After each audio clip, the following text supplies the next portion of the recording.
En este módulo estamos intentando desarrollar un marco conceptual para entender por qué la cobertura previsional es tan baja en América Latina. Y me gustaría empezar por cuál es el problema fundamental que intentan resolver los sistemas de pensiones.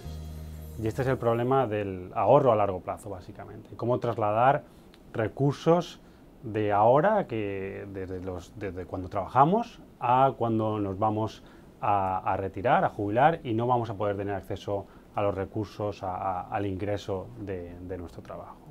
Entonces, este es un problema extremadamente difícil. Si pensamos un poquito en esto, nos daremos cuenta que este traslado de consumo es muy complicado. Si el yo que tiene 65 años pudiera volver atrás en el tiempo y decirle al yo de 20 años algo, probablemente lo que le diría es ahorra un poquito más ahora. Pero obviamente esa posibilidad ya no existe. Entonces me gustaría destacar algunos de los factores que hacen que este traslado de consumo presente a consumo futuro sea tan complicado. El primer factor que me gustaría mencionar es el de la incertidumbre. Hay muchísimas cosas que no sabemos cómo van a ir. Hay mucha incertidumbre sobre cuáles van a ser nuestros ingresos, cuánto tiempo voy a vivir, cuánto tiempo voy a poder trabajar.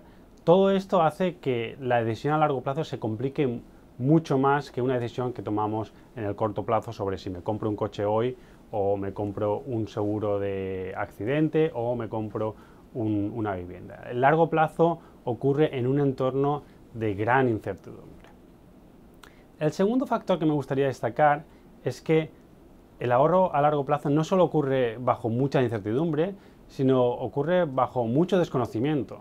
Hay cosas que no sabemos y muchas veces no nos interesa saber. Por ejemplo, una de las encuestas que ha hecho el BID en algunos países de la región demuestran que menos del 10% sabe cómo se calculan las pensiones en su país.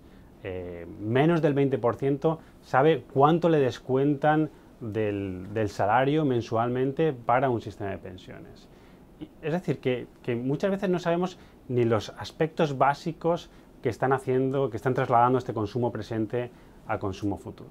Básicamente, la gente cuando, por ejemplo, se sube a un avión, le interesa ir de A a B. Y eso es todo lo que le interesa. Le da igual cómo funciona el avión, cómo funciona el motor del avión, si se construyó con acero, se construyó con aluminio.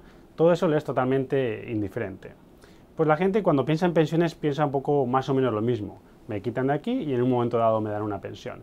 Y no se preocupa de cómo funciona el sistema y no quiere aprender cómo funciona el sistema.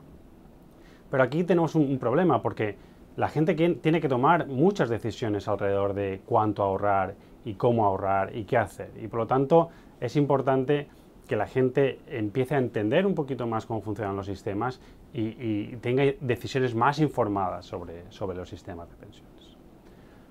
Otro factor que me gustaría destacar de la dificultad de ahorrar en el largo plazo es uno que ha sido resaltado recientemente en las últimas décadas como un factor fundamental. Y es que las personas no somos totalmente racionales, sino nos comportamos a veces de manera bastante inerte, con mucha dejadez, y decisiones que deberíamos de tomar o las aplazamos o no las tomamos nunca. Una rama de la economía que se llama economía del comportamiento ha investigado mucho sobre el tema y la verdad es que descubren cosas muy sorprendentes. Pues básicamente que muchas veces hacemos las cosas porque no tenemos que tomar ninguna decisión para hacerlas y que cuando tenemos que tomar una decisión activa para hacerlas, por ejemplo ahorrar en el largo plazo, pues simplemente no las tomamos por dejadez. Y esto explicaría por qué técnicas de marketing son tan efectivas, ¿no? ¿Por qué seguimos pagando esas suscripciones a revistas que nunca leemos o las facturas de los gimnasios a los que nunca vamos? Y esto es simplemente porque la gente no toma la decisión de algo que sería óptimo.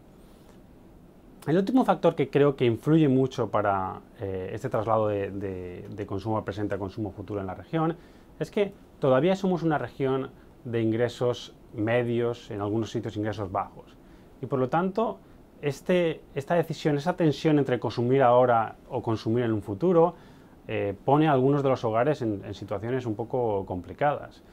Tenemos que tomar decisiones sobre si invertir en la educación de nuestros hijos hoy o ahorrar para un futuro, o comprar una vivienda hoy o ahorrar para un futuro. Entonces, el hecho de que haya todavía niveles de pobreza relativamente elevados en la región nos pone en algunos momentos en dificultades para generar ese ahorro en el largo plazo. En las sesiones siguientes lo que vamos a intentar es profundizar un poquito más de por qué los sistemas de pensiones no están funcionando correctamente. Porque si pensamos un poquito, los sistemas de pensiones se crearon para resolver algunos de estos problemas que yo he mencionado. Y sin embargo, no observamos que estén otorgando, estén consiguiendo esa cobertura que desearíamos para un sistema de pensiones. En las siguientes sesiones veremos un poquito por qué.